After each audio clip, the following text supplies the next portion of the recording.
You have to go out there. And if you don't put yourself out there, you're not going to know what you like and what you don't like. So go through it all. Everything is here today, gone tomorrow. But your self-belief will be with you for life.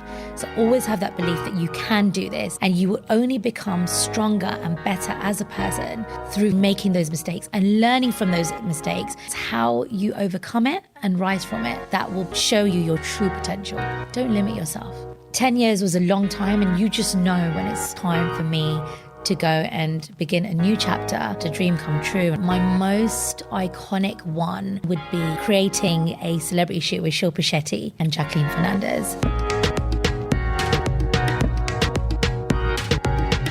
Welcome to the Bay HQ podcast, where we inspire, connect and guide the next generation of British Asians. If you're watching us on YouTube, make sure to hit that subscribe button. And if you're listening on Apple or Spotify, make sure to leave us a 5-star review.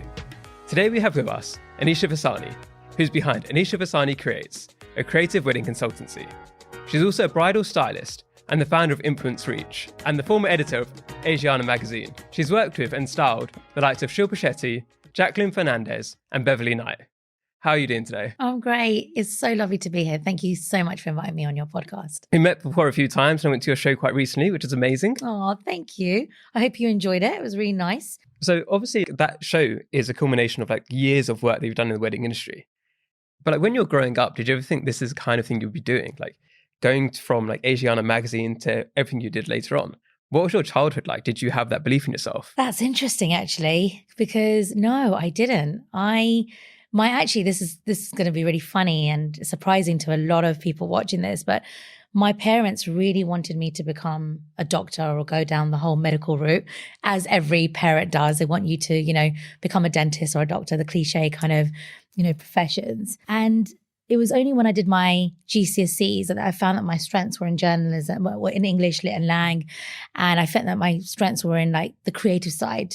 And I got an A star in drama. So actually, I wanted to be an actress, which many people probably wouldn't know. And I wanted to go to drama school, and that didn't work out. So I thought, okay, what can I do to explore something on the creative side where I still can, be out there and, make a difference in the world. And then I thought, I really loved my media studies. I used to love studying the different film genres and the presenting side of things. And then I thought, right, okay, these are my strengths. So I picked my strengths from my GCSEs. And then I decided to go to college and do my A-levels in photography, psychology, sociology, and obviously English Lit and Lang. So I knew that I was down the right path. And I think that's really important at a young age, just to try and find which subjects that you're really enjoying. Don't force your kids to go down a path that they're not going to enjoy, because they're only just going to resent it. So my parents were really supportive in the end. And, after I did my A-levels, I thought, okay, I think I want to become a journalist. And that's how it happened. But yeah, it was actually, I wanted to become an actress. And then I thought, I want to become some sort of presenter. You still can become an actress. I know. If anybody's listening right now and they're looking to hire somebody or they need to cast, they know they can contact you, right? It could definitely be a path I could go down and explore. I haven't explored it yet. I have been asked to do a lot of cameos in some short films and films that, UK British films that happen, because obviously we're always behind the scenes, creative directing and styling everything. But yeah, it could be a path I could explore. And then you went into Asiana Magazine originally, right? And then you're one of the youngest, right? One of the youngest editors. And how was that path? Because obviously you went on a big journey there for 10 years and you obviously learned so much, made so many huge connections. How do you think that set you up for everything that's come later on? Well, that was just a dream come true. And I think one that I didn't even expect, because I was so young. I didn't even know what journalism I wanted to specialize in, because I wanted to be a news presenter. I thought I wanted to go into broadcast journalism. So my degree was in broadcast journalism. But it was only as I took the opportunity, when I used to go and see my careers advisor, that they would say to me, I used to always say, I'm really confused. I don't know which journalism I want to specialize in. And they said, the best advice they gave me was go into work experience, as much work experience as you can. And I took that as gospel. And I thought, you know what? All my friends will be enjoying the summer holidays. And I would literally be going out every holidays, Easter, summer, and all the winter breaks. And I would actually book myself with newspaper, work experiences, magazines. I went and did work experience with Heat magazine, Closer magazine. And then I would then obviously do radio. So I did like the local radio stations. I worked at Sunrise Radio, Yar Radio. And then I went and worked for the Daily Mirror. And then I thought, okay, I just want to get a little bit of TV experience. So I went and worked for X Factor and I went and worked for BBC Watchdog. So that was probably the best learning experience. It was unforgettable because I learned so much on my journey. And I would advise that to anybody that's still confused in their career, whether you're going through your GCSEs or your A-levels and you're thinking, I'm really confused. I don't know what path I want to go down. Go and experience it all. And you will find what sits and what works with you and what you feel that you love the most, because then you can just compare and contrast. And it was only when I went and worked at the Daily Mirror on the fashion desk that I was chucked in the deep end because the entire team were out on photo shoots. And the fashion editor at the time said, right, here's the phone. Here's a fashion closet. These are all the things that we need you to call in. And, we're going to give you a column and this is the theme. And you're going to have to do like your best, like 6 belts and shoes that you like and you can feature them. And here are the numbers and get on with it. And I was like, it was quite overwhelming because it's your first or second day in. They're really busy. They're all out and they've left you to be responsible with calling all these items in and managing everything. But it was the best experience it could have given me because you're almost on your own and having to just deal with it. And I think that gave me the confidence. And that was when it was a turning point in my career, or on my journey, shall I say, where I realized I really wanted to specialize in fashion journalism. And it was only when I went to the lifestyle show that Sunrise Radio used to host that I met the former editor of Asiana Magazine, and they were looking for an editorial stylist. And they said, you should come in for a trial. Went in for a trial, had an interview with the publisher of the magazine, didn't even know he was the publisher of the magazine.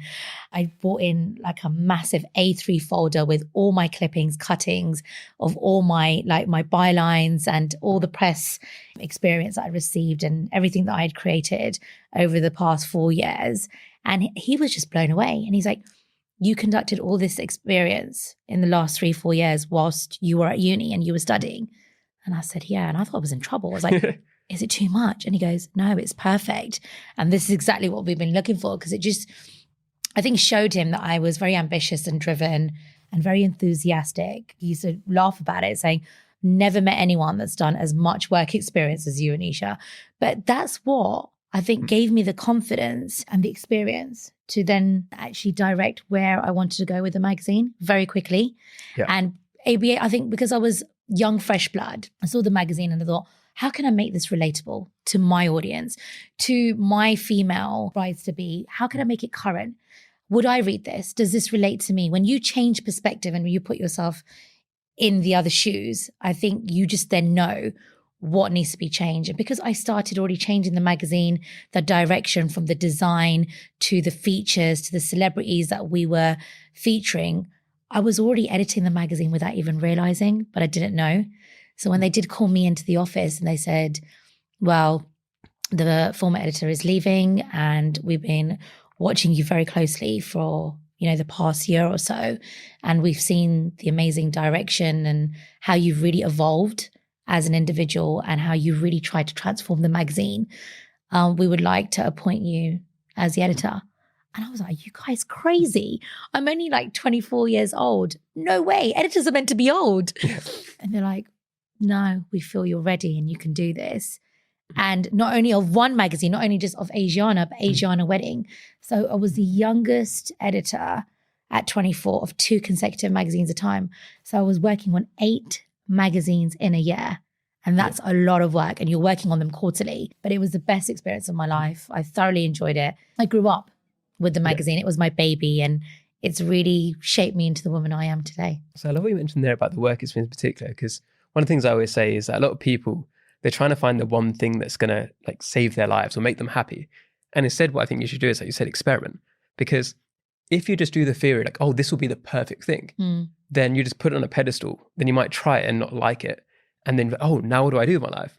If you just keep trying things, you eventually find something you like. Whether you like, you keep doing more of it. And then if you find you like it, then just keep doing that. But that experimentation phase is really important. I think sometimes people do all the research rather than actually just trying it, because you might decide, oh, I really want to do that one day. Just do it. Try it in a small scale. Like you said, you can do on work experience or whatever like that. Yeah. And then you really know. It's trial and error, right? Yeah. You have to go out there. And if you don't put yourself out there, you're not going to know what you like and what you don't like. So go through it all, and if you don't like it, it's work experience. It's fine. You can just then move on, find something else. And then with running Asiana Magazine and Asiana Wedding as well, you said how it was a lot of work in those years. How did you find that? Because obviously you got to have all that enthusiasm and you had these ideas, but obviously you're also trying to balance your life on top of that as well. Did you find that tough? What was the reality behind that? You're trying to build that up and grow your experience. It absolutely consumes you. It does, because everything I do it with full passion. Anyone that knows me, they know even when I'm delivering an event or executing a project, I do it with 110%.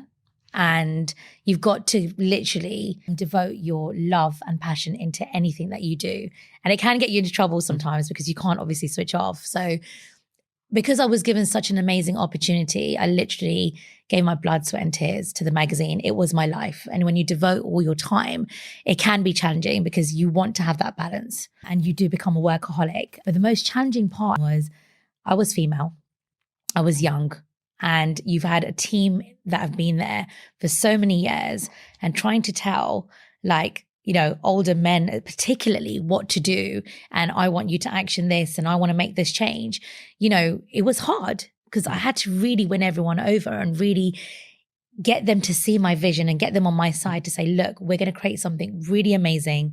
Believe in me. But it's your approach. It's, how you communicate with them, how you make them feel that they are important, but they've just all got to kind of adapt a little bit because they were used to working in a certain way. And I wanted them to come and work and change their perspective on the way that they used to work, and let's switch it up and let's give it a new feel. And, when then certain younger people would come along with the same vision as me, they would get it. So it was just about kind of bringing the whole team together. And it's a lot of pressure because you've got to make sure everyone is on the same page and everybody sees the same vision as you do. So for me, that was probably the most challenging part. But we did it. What tips do you have for people who are starting to manage teams at a young age? Maybe they're female as well and they're not sure, they know what they want to achieve, but they're just not sure about what communication style they can use to do that. Have you got any tips for them? 100%. I think communication is everything. I think form an amazing bond with everybody because every person in that team is an asset. They are of value and you can learn so much from them. Don't go in with that attitude that you know everything. No one likes anyone that's got a huge ego. Yes, confidence is amazing, but you've got to work with one another. So I would say communication, bounce your ideas of one another. You are a team and there's no I in a team. When you work with a team, you will actually, like they say, two heads are better than one. You will actually achieve a better product from working with your graphic designer and having their input and saying, look, I see it like this, but how do you see it? Hear them out. And vice versa, they will then hear you out. And once you start to communicate with them and they can see you respect them and you value their opinion, then you'll see that you'll start to deliver and they will go, I think they would go above and beyond to then deliver for you and treat them with respect. I think where a lot of people go wrong is they come in and they demand and they want, a lot of people don't like change. I don't like change. So you've always got to put yourself in that perspective and think, how would I deal with this situation? Or how would I want someone to speak to me? And once I think you get that balance, you've got an amazing team that will go above and beyond for you. I think sometimes people mix up confidence with just not treating people correctly. And you can still treat people with respect and be confident. And like you said, it's all about that way you do it because you can be firm, like this is the way we're going to do things. But at the same time, it's the way you say it, right? If you say, I don't care what your opinions are, this is what we're doing. How do you think that's going to go down, right? Exactly. Whereas if you say, you listen to them, okay, I understand your concerns. This is why this way is going to be working and why I'm thinking this thing. Then they're on board now because you've heard them. You actually address their concerns and then you can continue. And you said there you gave your entire life to Asiana Magazine. When it came time for you to feel ready to move on to do something else, how did that feel? Because was it a decision was like, yes, I'm ready now? Or was it quite a difficult thing? Because like I said, you put so much of your soul into it. How did you kind of break that bond? See, the team were my family.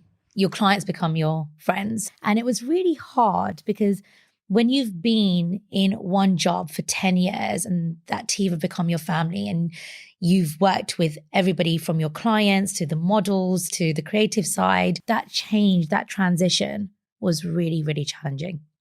It was almost like you're stripped of everything. You know, you've been part of this amazing community of people, this amazing lifestyle. You know, I've got to travel the world, meet some fabulous people through this magazine. And now you're a little fish in a massive pond. And it can be really daunting. But you know what? 10 years was a long time. And you just know when you've given everything you can give. And now it's time for a new challenge. When you know you're not feeling like as excited, when you wake up in the morning and think, I'm really excited to go into work today. And you just think, right, I've done everything I can now. Now it's time for me to go and begin a new chapter, start a new challenge, and go on a different experience. And you've got to take that plunge. Of course, you're going to have fears, and you're going to think, okay, I was successful at the magazine. Will I still maintain that success afterwards? And you've just got to believe in yourself. And that would be the biggest advice I could give to anybody. You know, everything is here today, gone tomorrow, but your self-belief will be with you for life. So always have that belief that you can do this. And I was really fortunate that I had a lot of mentors around me at the time that gave me that strength, that confidence to say, you can do this. And I was also fortunate that I'd built up such amazing rapport with all my clients at the magazine that they knew how I worked. And for 10 years, they knew what I was able to achieve. And it was now, okay, I'm going to do the campaign photo shoots for you, but I'm going to do it under my own brand. And it was so exciting. And you know, when you design your logo and your website for the first time, it's just, you'll never forget that moment, because you've literally started everything from fresh. And now that is your new baby and that is your future. Because obviously what part of it is your identity, right? Is that everybody knew you as the Asiana editor. And then, like you said, one of the worries is that you know you're good at what you do. You know that you've done it like well for so many years, but then you're also, what about if I fail? And what about what people say? And I think that comes into a lot of people's heads, right? Yeah. And that's what stops them. And the way I always think about it is, if you fail, nobody even knows about it, because it doesn't become, like, I say this, then nobody hears about it. You can go back to another job, you can find something else if you want to. And what helped you overcome that fear? Because it might have been even harder for you, because so many people knew who you were. Then if something didn't go well, you think, oh, but that person's going to know this or that person's going to know that. How did you get through that part? Yeah, because you put so much pressure on yourself, more so than you did before, because now you're doing it for yourself, and you do feel like you're going to make mistakes, and everyone's going to rise and fall, and you will only become stronger and better as a person in your career through falling and making those mistakes and learning from those mistakes and making sure that you do it differently every time. And as long as you evolve and keep evolving and keep bettering yourself as a person, you will always have those challenges where things are not always going to go right. Because now, whereas you could hide behind a CEO and the publishers, and you had a whole kind of army of people that will be behind you, you're dealing with everything on your own. You're dealing with your own accounts. You're dealing with your marketing. You're dealing with your social media. You're dealing with everything from start to finish. And you will have to graft more. You will have to work that much more harder, because you are going to play so many roles in your own business that's going to make you really, really confident and stronger. But I would just advise everyone, keep going. Keep going. You will make mistakes. Everyone's make mistakes. You know, we're all human at the end of the day, but it's how you overcome it and rise from it that will show you your true potential. Don't limit yourself and just keep going. You said about how excited you were about your first, like your website and your logo. But how was it with the first client? What was that first client experience like when it was your project and you were completely in charge? How did that go? Can you talk about that a bit? Yeah, it was really exciting, because first, even now, I left the magazine 7 years ago, people still have me on their phone as Anisha Asiana. So to shake off that identity and that persona and that profile that you were was really hard. Like, still people say, you know, how's the magazine going? Yeah. And I said, I left 7 years ago, but it's going really well. Remembering that first photo shoot that I did, and, you know, you feel that pressure because you're like, I've got to go above and beyond for that client because they believe in me. I'm going to go and deliver everything I can. You know, I'm going to get them, instead of getting them like 5 outfits, I'm going to go and get them 10. I'm going to give them the best models. I'm going to get the best location. I'm going to, come up with the best concept. And you're only as good as your last photo shoot or as your last event. So you've got to keep innovating. You've got to keep creating new things and inspiring and doing things out the box and be original. Do something different. Be inspired, of course. Let others inspire you. But I think when you deliver for a client, they've invested in you. They've trusted you. So you've just got to make sure that you are giving back to them and delivering on everything that you've promised. And it is nerve-wracking at times. And you just think, wow, am I going to get the exact same results for them now? Because the campaign is for their social media. When I left, there was a whole digital revolution when Instagram and Facebook was taking over. So for me, it was like now adapting when everyone says, oh, where's this campaign going? Which magazine? It's not going in a magazine. And it was changing the persona of the clients because they were so used to me creating campaigns for them to be published, but it will be published. It's going to be your own campaign now for your website. It's going to be your own campaign now for your branding, which is going to shape you as a brand, and it's going to be for your social media. And that was just as important, but it was about being on that process to educate them, to say, this is now your campaign, you own it. You can now go and you can go and put it now and publish it on flyers. You can now, even if you want, go and publish it in magazines, but this is a campaign I'm creating for you. So could you let us into your creative process a bit there? Because it's about you're only as good as your last campaign, right? What was the last campaign that went public? And could you tell us where did the idea come from? Where did you go with that path to highlight the client the best you could? God, I've done so many campaigns over the years. But for me, my most iconic one, I think definitely would be the celebrity shoots. Being on my own and creating a celebrity shoot with Shilpa Shetty under my own brand was definitely a career highlight, and Jacqueline Fernandez at the time, because they were such big Bollywood superstars. And when I had the opportunity to do the photo shoot with both these celebrities, it was phenomenal because I used to work with a lot of celebrities for the magazine, but just the fact that they had faith in me as a celebrity stylist, as a celebrity creative director, to not only, there's so many elements of the creative process, like you said, where you have to ensure the celebrity works and fits the brand image of the brand that you're working with. You then have to bring that entire creative team together, from the fashion designer to the jewelry brand to the hair and makeup artist. And you've got to all just make sure that everything is aligned. You're coming up with a concept. So you're working on mood boards, there's so much that goes behind the scenes of creating a photo shoot, to then sourcing the right venue and the location, to then having the right photographer, the right videographer, that's going to then capture, because they're the most important person.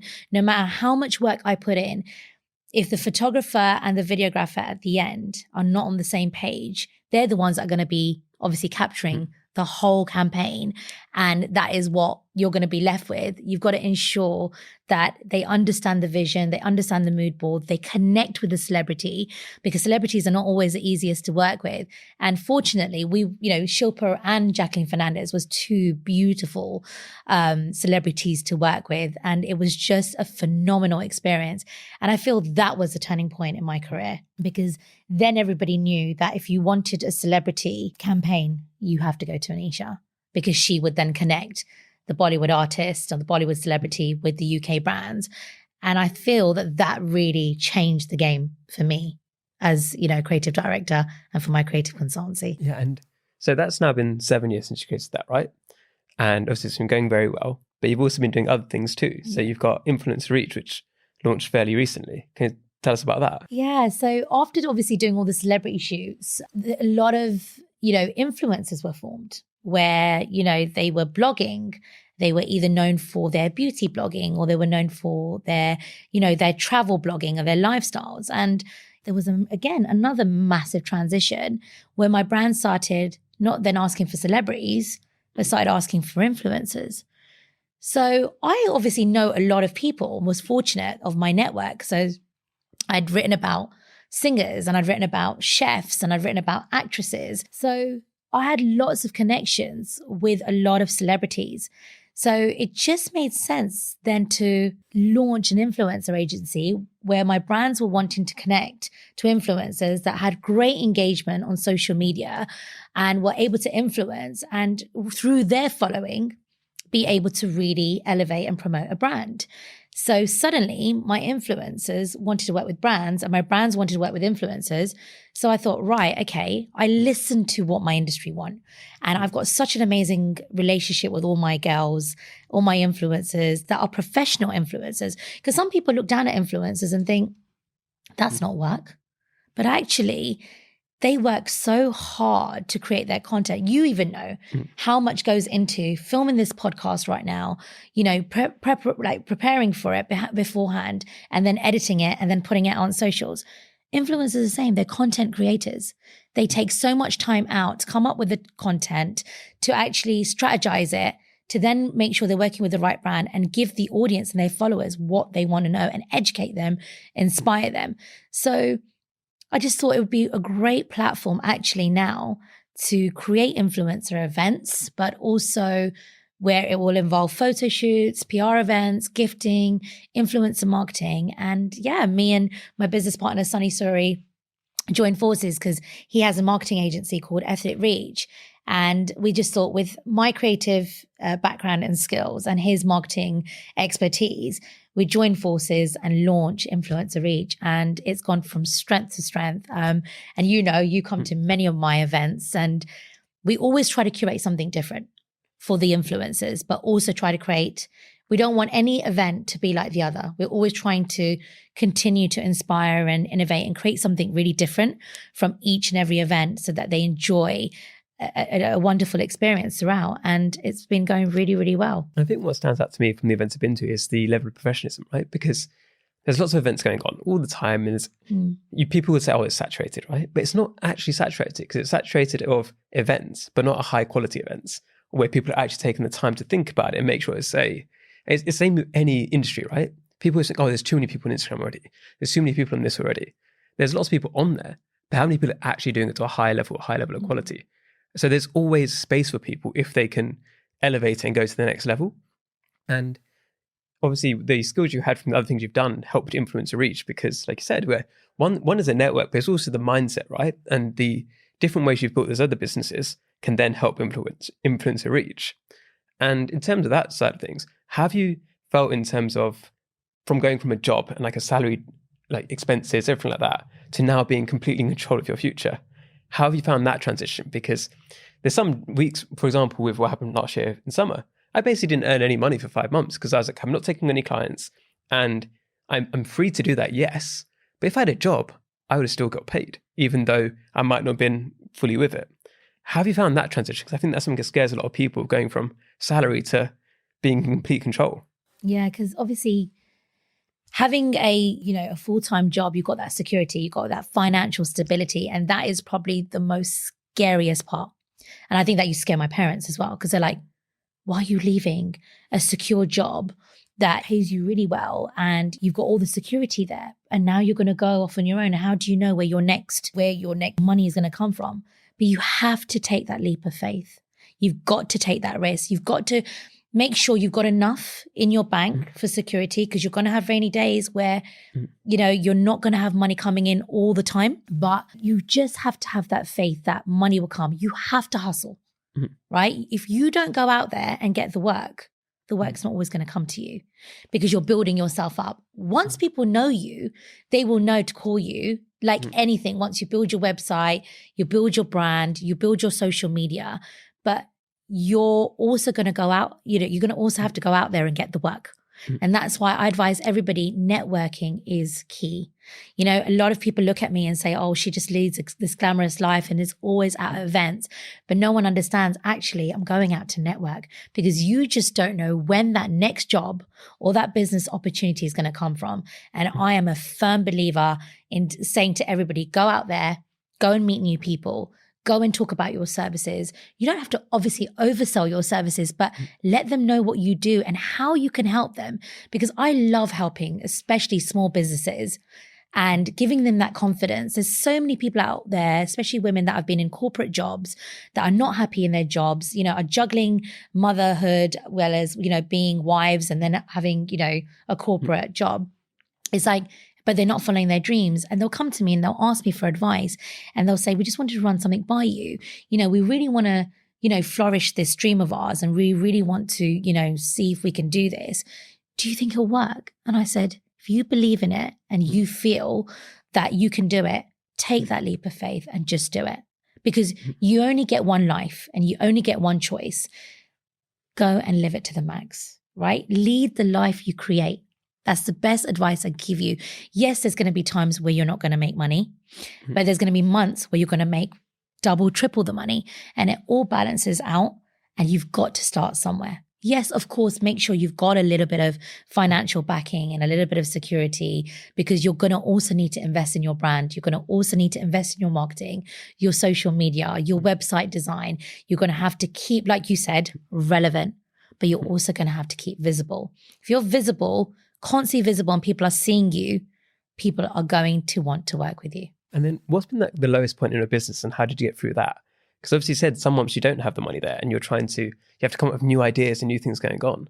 Like, what's something you've done where you've had for a hard time, but you've come back from it and you've bounced back stronger? There's so many. I think the transition that I found really hard to adapt with when I went from working at the magazine to going on my own is you don't have a team.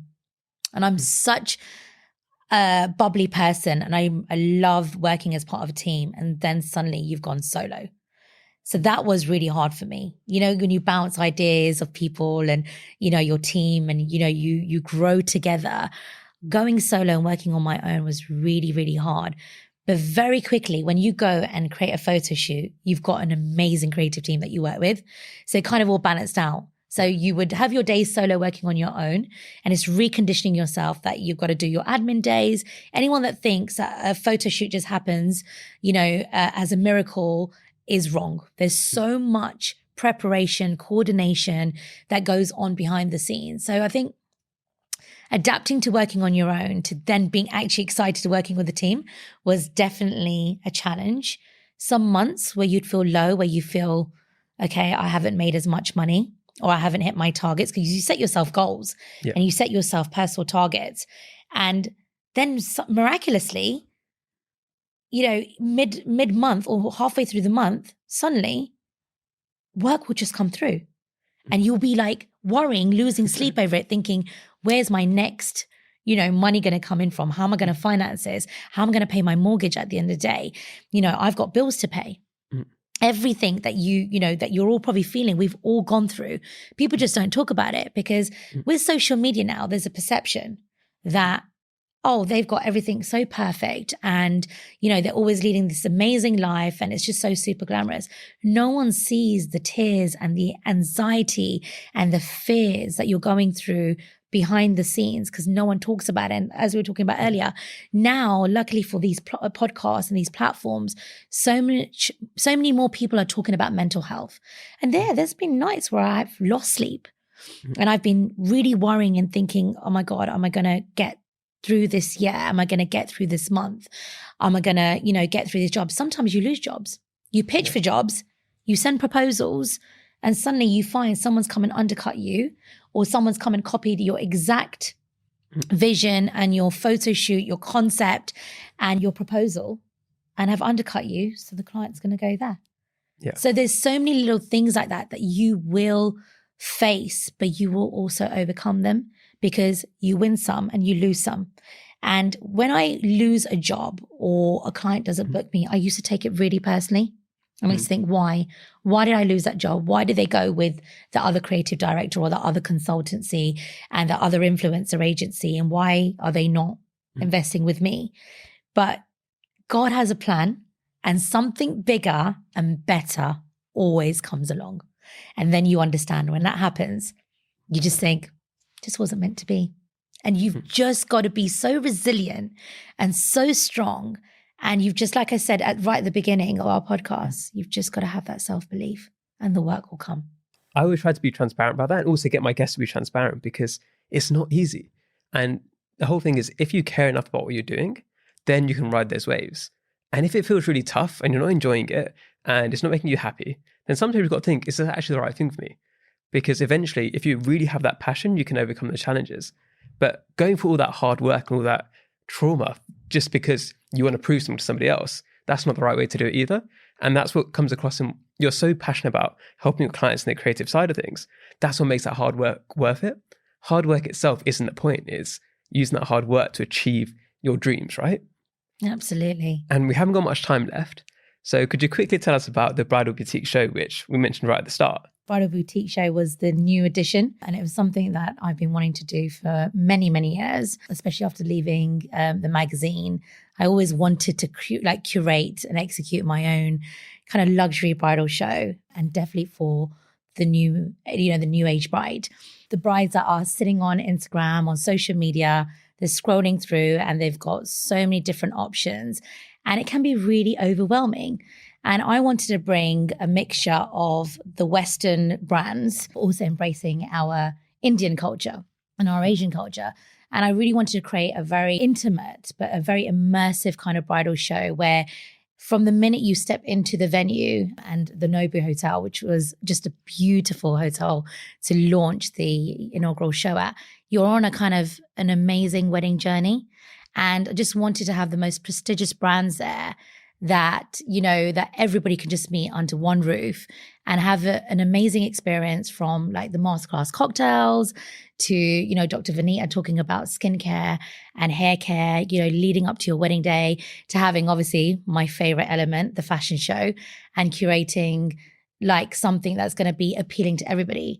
And it was definitely one of my highlights because obviously for the very first time, we had Vivienne Westwood's bridal collection there. May like God rest her soul, because obviously she passed away just only a few weeks ago. But that was an absolute honor to have her gracing our first show and her collection at our first show.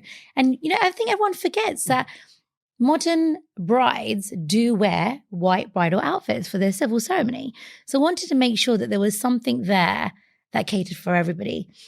And it was a huge success. And thank you for coming and supporting. And thank you so much for coming on. It's now time for the quick fire questions. The first one is, who are 3 British stations you'd love to shout out, you think people listening right now should be paying attention to and following? Oh, that's a tricky one because there's so many. And as you know, I work with so many of them as well. But I'm just thinking, who inspires me on a daily basis that I go to when I just need that kind of pick me up, or someone that's going to lift me up and inspire me?